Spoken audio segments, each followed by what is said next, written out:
Kama ana swali auliza. Mwalimu Habat, karibu. Asante Oboge. Na asante msikilizaji wetu hapa ndani ya Radio Vuna 102.0 FM. To carry all our worry, ama nataka sehemu ambayo inasema kubeba masumbuko yetu yote. No.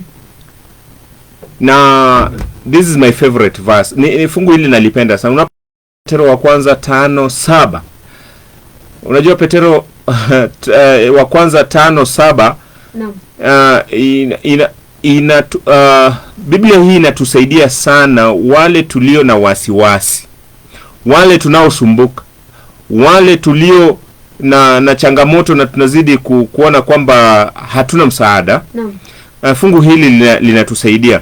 Petero wa kwanza 5:7, Biblia Mwenyezi Mungu inasema hivi: huku mkimtwika yeye fadhaa zenu zote, kwa maana yeye hujishughulisha sana kwa mambo yenu. Casting all your anxiety. No. Unajua, unapompa Mungu shida zako, unapompa Mungu matatizo yako na changamoto zako, unapoziweka kwa Mwenyezi Mungu, ni kwamba anakushughulikia. Kwa hivyo Mungu anataka he wants to solve our troubles and problems. Unajua, Mungu anataka kutupa suluhu ya matatizo na shida tulizoko nazo. Lakini kinachosikitisha na kinachohuzunisha ni kwamba no. Sisi hatuko tayari kumpea ama kumtwika fadhaa na shida tulizo nazo. No. We are not ready to cast our anxiety, our troubles and problems unto him. That is sad to say. Yani ni huzuni sana kusema kwamba bado tunazidi kubeba mizigo yetu mizito na tunakufa kwayo. Yani tunataka tufe kwa kubeba tu mizigo yetu. Hatutaki kumtwika huyu Mungu wetu. Najua unapobeba mzigo na kunaye yule ambaye anaweza akakusaidia kubeba ili wewe upumzike, uzuni ni kwamba hatuko tayari kumpea mizigo hiyo ili na sisi tuwe huru. Na muhangaiko ama mahangaiko katika maisha yetu yanaweza yakasababishwa na mambo kadha wa kadha. Kama kwa mfano pressure from your job. Unajua, unaweza ukawa na pressure, yani umekazwa sana katika kazi. No. Yani unaona kuna matajiri wengine ama waajiriwa wengine ambao wanasumbuka sana katika maeneo yao ya kazi. Huenda hii inaweza ikawa ni tatizo kubwa sana. No. Na labda huenda katika maisha yako kuna mambo ambayo unayafanya mazuri mengine na mengine unayafanya mabaya, lakini mtu anazidi kuvunja moyo. Badala ya kutiwa moyo, badala ya kupongezwa, unazidi kubomolewa na unazidi kudhalilishwa na kudhiakiwa. Kwa hivyo mtu unapoangalia katika hali kama ile, huenda inaweza ikazua wasiwasi katika maisha yako. Huenda pia unaweza ukachukulia kwamba haupendwi, haupendwi. Najua kuna labda umefika katika hali ambapo unaona kwamba hakuna aliye na haja na wewe na hakuna anayekupenda. Labda hiyo inaweza ikatia hali ya wasiwasi katika maisha yako. Na uende ukakosa pesa na fedha na hata afya yako ikazorota. Hiyo inaweza ikawa pia hali ya msukosuko na hali ya wasiwasi katika maisha yako, mpendwa msikilizaji. Na hata wengine wanaweza wakaona kwamba wao sio wema na wazuri machoni pa Mwenyezi Mungu. Unajua, hata mimi wakati mwingine ninapojiangalia kwamba ninataka kuingiwa na wasiwasi kwamba je, mimi ni mwema ama mzuri machoni pa Mwenyezi Mungu? Unajua, kwa sababu ya dhambi hizi na anguko tuliloingia kupitia kwa dhambi ambazo tunatenda, ni kwamba hata ninaweza nikaingiwa na wasiwasi kwamba mimi si mwema machoni pa Mwenyezi Mungu. Unajua hiyo ni wasiwasi, na bado huo ni mzigo na ile anxiety ambayo tumesema kwamba inaweza ikawa ni fadhaa ambayo bado tumejitwika. Na wengine wetu pia, wengi pia wanaweza wakaamini wanaweza wakaamini kwamba hawajasamehewa dhambi zao. Unajua kuna wakati mwingine Oboge, katika maisha yako unaweza ukaona kwamba licha hata ya kufanya maombi na licha ya kutenda yote, ni kwamba bado unaweza ukaingiwa na wasiwasi kwamba hujasamehewa dhambi zako na Mwenyezi Mungu. Unaona? Kwa hivyo hayo ni baadhi tu ya mifano michache ambayo tulioko nayo katika maisha yetu. Ni kwamba katika maisha yetu tumeambiwa kwamba katika kile kitabu cha Petero wa kwanza 5:7 inasema kwamba tumtwike sasa fedha zetu na yeye atatupumzisha. We should cast all our anxiety. Yeye atatupumzisha. Kwa sababu ya sisi kutokuwa na wasiwasi, ama sababu yenye inaweza tufanya tuache wasiwasi ama tuondoe wasiwasi na misukosuko katika maisha yetu, ni kwamba tuamini na tujue kwamba Mungu atatutendea. God will care for us. And is caring. Yeye bado anatujali na anazidi kututendea mambo makuu katika maisha yetu. Na inaweza ikawezekana kwamba katika familia na katika ndoa wengi wametengana, wengi wamefanya divorce, wengine wameenda hata kotini wakafanya hata divorce. Inawezekana katika maisha yako mpendwa msikilizaji, na katika ndoa yako ukapitia changamoto. Ndiyo, inawezekana. Na hata inawezekana wengine wamepoteza ajira, kazi zimepotea, wamefutwa kazi. Ndiyo, inawezekana. Na inawezekana pia labda tunaona kwamba Mwenyezi Mungu hajachukua sehemu kubwa katika maisha yetu ili aweze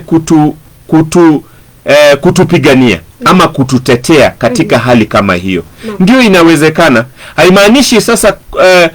Haimaanishi sasa kwamba inapowezekana kwamba tumepitia ama tuko katika hali ngumu kama hiyo ya kudivorce, ya kupoteza kazi, ya magonjwa katika maisha yetu, ya kuwa tunaonekana kwamba sisi hatuna sehemu hata even in the society. Yani sisi ni watu duni sana, tumedhalilishwa, tumetusiwa, tumedhiakiwa katika mitaa yetu na katika in our society. Inawezekana. Ndio, haimaanishi kwamba sasa God will not care for us or God is not caring for us. Unajua mambo kama hayo, tunapopitia changamoto tunasema kwamba Mungu ametuacha. No, haimaanishi kwamba tunapopitia hali ngumu katika maisha, tunapopitia changamoto na kuteseka kwa jinsi yoyote ile, haimaanishi kwamba Mungu azidi kutupigania, Mungu azidi kutulinda. Ndio, anatulinda na ndio anazidi kutuhifadhi na kutufanyia mambo makuu na makubwa katika maisha yetu.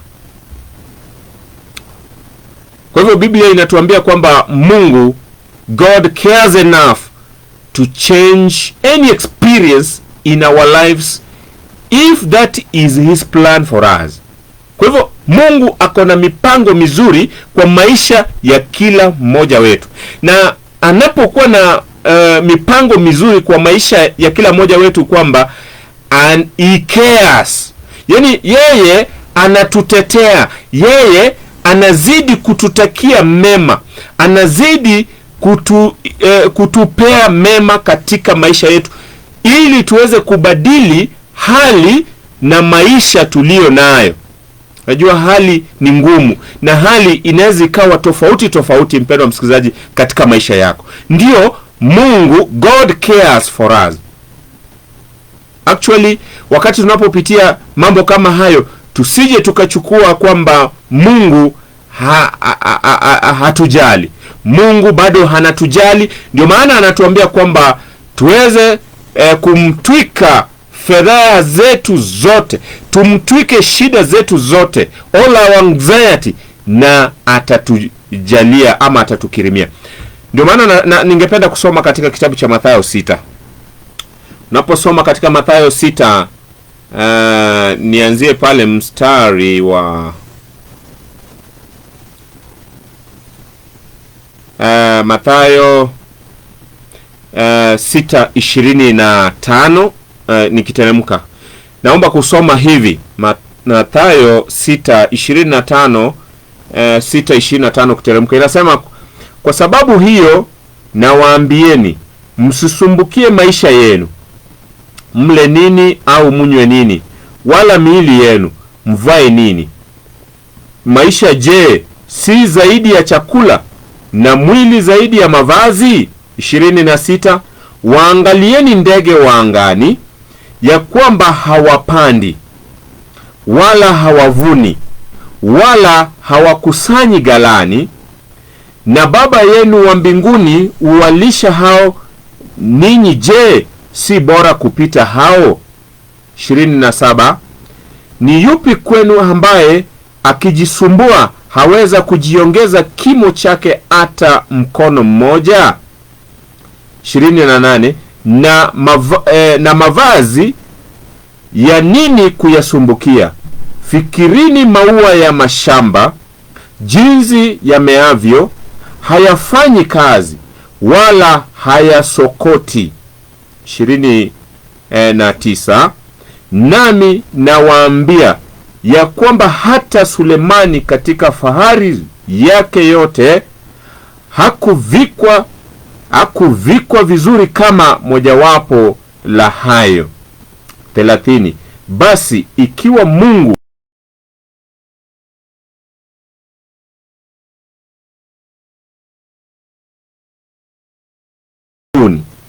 je, hatazidi sana kuwavika ninyi, enyi wa imani haba? Kwa hivyo, mpendwa msikilizaji, unaposoma kitabu hicho cha Mathayo kwamba kimetueleza kwamba tusisumbukie maisha haya, tule nini, tunywe nini, tufanye nini, tufanye kipi. Na Mungu yuko tayari, manake anatupa hakikisho pale kwamba yeye yuko tayari kutusaidia kwa kila jambo.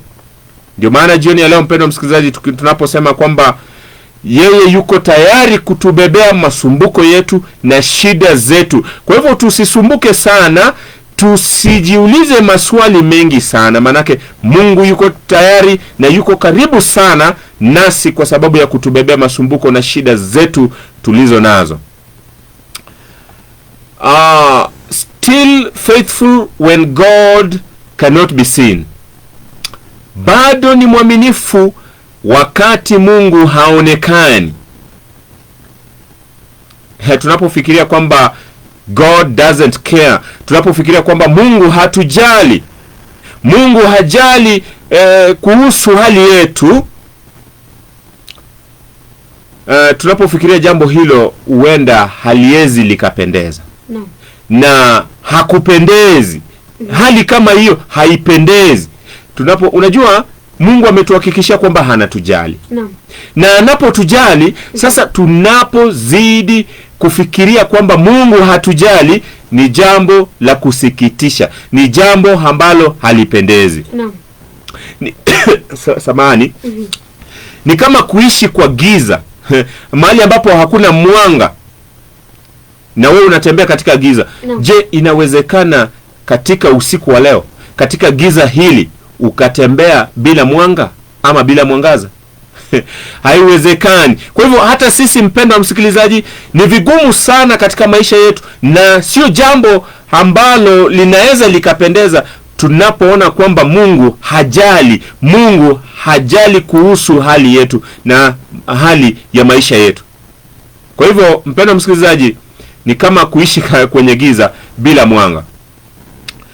Vivyo hivyo wana wa Israeli wanapokuwepo pale Babiloni, ama wanapochukuliwa pale mateka Babiloni, ni kwamba waliona kwamba Mungu amewaacha, ni kwamba Mungu hawajali. Unajua, wanapoingiliwa na swala kama hilo, wakaona kwamba Mungu amewaacha na Mungu hawajali. Unajua hawa Waisraeli, ndio maana Isaya, unaposoma Isaya 44 mstari wa 27 ni kwamba sasa Isaya anajaribu kuwazungumzia, Mungu anazidi kuzungumzia kupitia Isaya akiwaambia kwamba bado nipo pamoja nanyi, sijawaacha.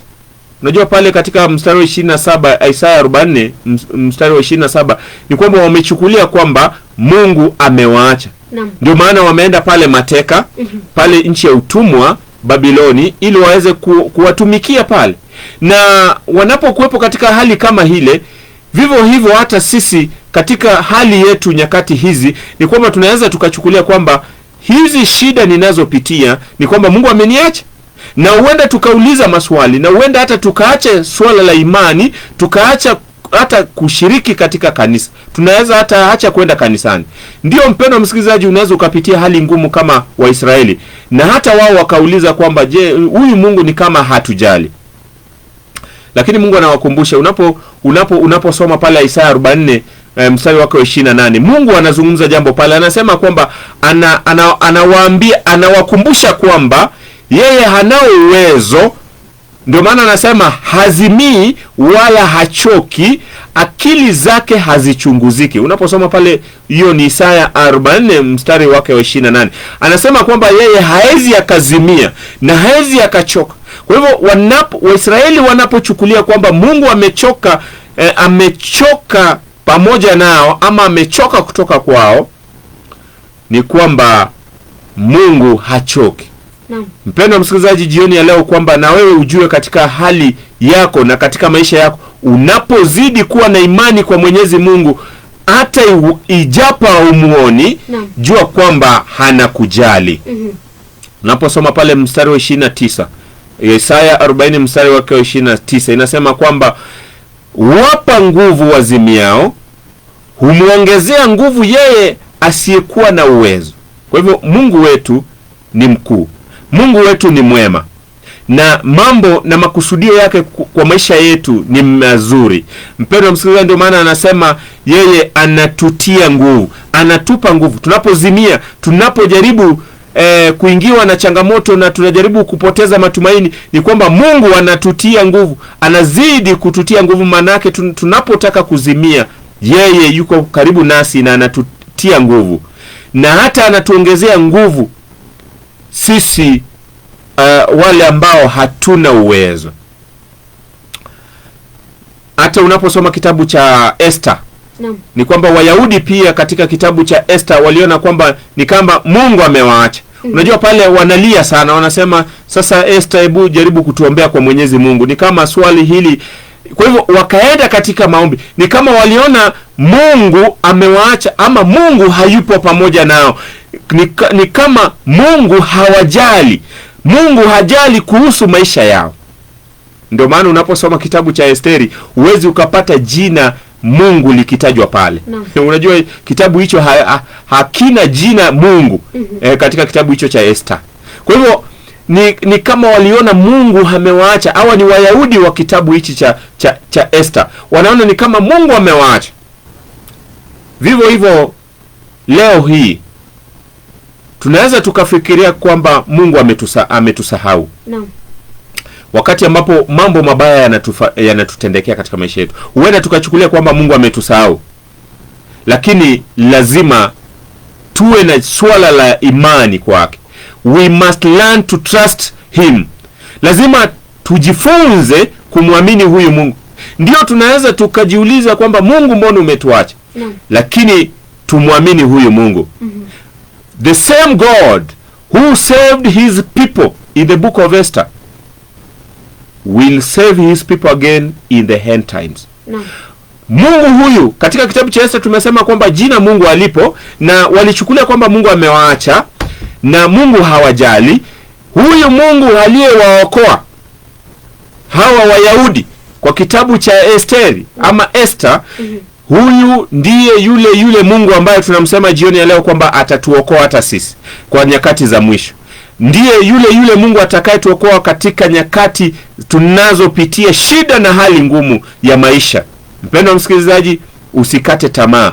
Kwa hivyo jioni ya leo, mpendwa msikilizaji, tumesoma kwamba kumuona yeye asionekana, na swala kuu kuhusu fundisho hili ni kwamba kupitia kwa imani tutaona mambo makubwa, tutamuona Mungu jinsi anavyofanya kazi katika maisha yetu. Kwa hivyo tunawakaribisha ili muweze kuingia katika kupiga simu na katika changizo zenu. Nafikiria Oboge wengine wametuma ujumbe fupi kwa ile 0610610202 na wengine wazidi kupiga simu kwa sababu ya kuchangia lesoni hii ambayo tumeisoma jioni ya leo. Asante. Naam, shukran Mwalimu Herbert Kiage. Ziko zimekatika dakika 42 baada ya mwendo wa saa 3. Wakati tu tumetamatisha ama tunaenda kutamatisha mafundisho ya lesoni, na sasa nafungulia laini zangu za studio ili wasikilizaji waweze kupiga simu katika changizo katika lesoni ya siku ya leo. Radio Vuna, hello. Hello Radio Vuna. Imekuja kama imekatika. Radio Vuna, hello. 0785102102 0704102102 Radio Vuna, hello. Hello Radio Vuna. Naam, naongea na nani? Naam.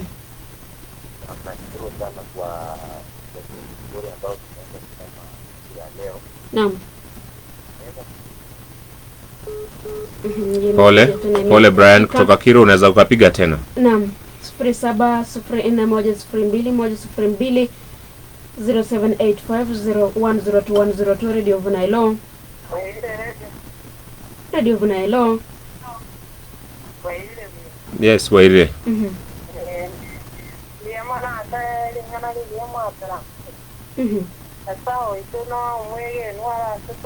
No.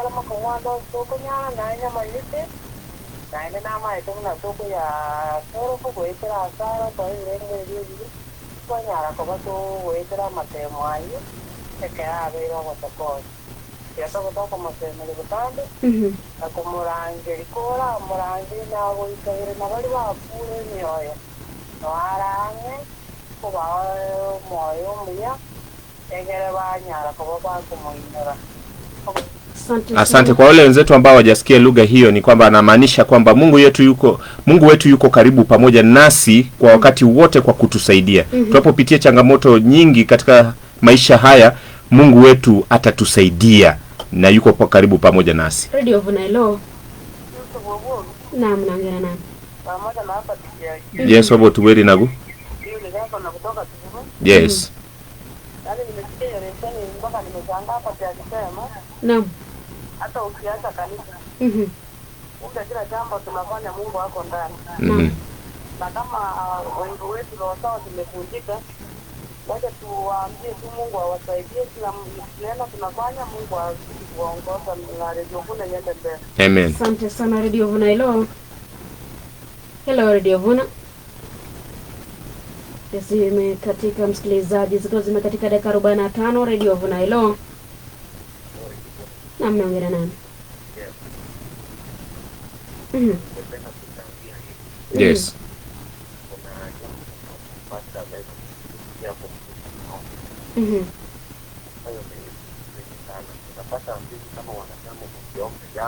Naam. Na nikuacha kusikia mara nyingi tunakupa moyo. Naam. Kwa ya kwamba Mungu atatujibu kulingana na wakati wake. Sasa sisi kama wanadamu inatupasa tunapoomba tuwe tunaamini kwa kuwa haijalishi jambo hilo litachukua muda gani, ila ni vile tu anakuanga ametupa nafasi tuweze kukiri ndugu na kitetu kuposa ile kwa wakati wake tunapofika. Kwa hivyo Mungu atubariki. Asante. Shukrani sana. Ndani ya Radio Vuna 102.0 FM tunashika changizo. Nashika simu mbili za mwisho za changizo katika lesoni siku ya leo. Radio Vuna, hello. Hello Radio Vuna. Hello. Naam. Habari ya jioni. Salama sana. Na mimi nilikuwa kwa makina nikiosoro. Mimi nimefundishwa neno la Mungu kwa siku ya leo. Ndio kitu mimi ninapenda leo. Nami Pole. Hiyo imekuja tena imekatika Radio Vuna. Hello Radio Vuna. Mwalimu Habat. Naam. Zikuwa zimesalia dakika takriban 13 waweza kufika mida ya saa 4 usiku. Ningependa umupe msikilizaji neno la mwisho tukitamatisha lesoni, kisha dakika kama 5 hivi tunazo, kisha tutamatishe kwa maombi. Okay, asante. Okay, Jemima Kiage, naona umetuma arafa hapa. Tukiwa na imani, tumaini, na hiyo ni hope and trust in God. Haiwezi kutuacha in all life challenges. Kwa hivyo tukiwa na imani, Jemima, asante kwa arafa hiyo. Ni kwamba Mungu hawezi tuacha tu katika changamoto na hali ngumu ya maisha. Tukiwa na imani, that is faith, hope and trust in God. Kwa hivyo tuweke matumaini yetu kwa Mwenyezi Mungu na haezi akatuacha kamwe. Kwa hivyo imani ndiyo nguzo haswa ya Mkristo. Wewe kama Mkristo, hata ijapo huna imani ndogo. Naam. Unajua kinachonifurahisha ni kwamba hata uwe na imani ndogo, kama ile tunaita as mustard seed. Naam. Yaani mche ama ile mbegu ndogo sana ya mtende. Naam. Ni kwamba hiyo imani itatusaidia. Kwa hivyo mpendwa msikilizaji, imani hii itatusaidia tuweze kumuona huyu Mungu asiyeonekana. Lakini ukitaka kumuona Mungu, hautamuona kwa njia yoyote ile isipokuwa kwa imani. Kwa hivyo imani ni kuwa na uhakika kwa yale usiyoyaona. Kwa hivyo katika maisha yako unapotarajia na unapoangalia kwamba mambo yatakwenda yatakuwa shwari, ni kwamba katika hali yoyote ile ni kwamba wewe hekeza imani yako kwa Mwenyezi Mungu, na kila jambo Mwenyezi Mungu atalitenda. Manake he is ready and he cares for us. Hakuna siku Mwenyezi Mungu ametuacha kamwe. Naam. Kwa hivyo sisi tukipoteza imani kutoka kwake, sisi ndo tumemwacha Mwenyezi Mungu, ndo maana hali inazidi kuwa jinsi ilivyo ngumu. Labda ningependa kusema kwamba nisome hapa hivi.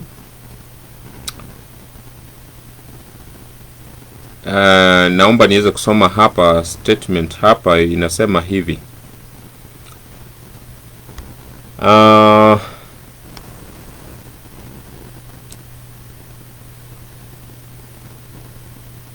Nasoma hapa statement inasema kwamba, samahani, unajua inafungua pole kwa hivyo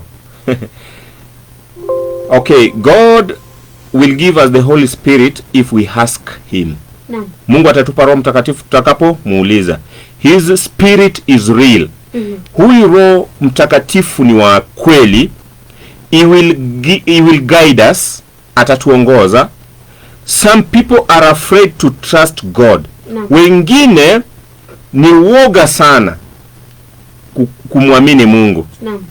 They will feel that trusting God is the same as expecting God to do something he hasn't promised to do. Naam. Wataamini na watakuwa na hisia kwamba wakimwamini Mungu ni sawia na Mungu kufanya jambo ambalo hajaliahidi katika maisha yao. Naam. They pray for the Lord to teach his people. Unajua, wanaomba kwamba Mungu awafunze watu wake. But these same men are afraid to trust God's promises and believe he has taught us already. Naam. Unajua, watakuwa uoga, ndio wataomba Mungu aweze kuwasaidia watu wake, lakini watakuwa na uoga na hawataamini. We must come to God with an open heart. Tuje kwa Mwenyezi Mungu na roho iliyofunguka. we also must be willing to learn. Na lazima pia tujiweke tayari kwa kujifunza kutoka kwa Mwenyezi Mungu. Then we can trust that God will keep his own promise to teach us. Ndiposa tuweze kuamini kwamba Mungu atatutendea mambo makuu kwa maisha haya.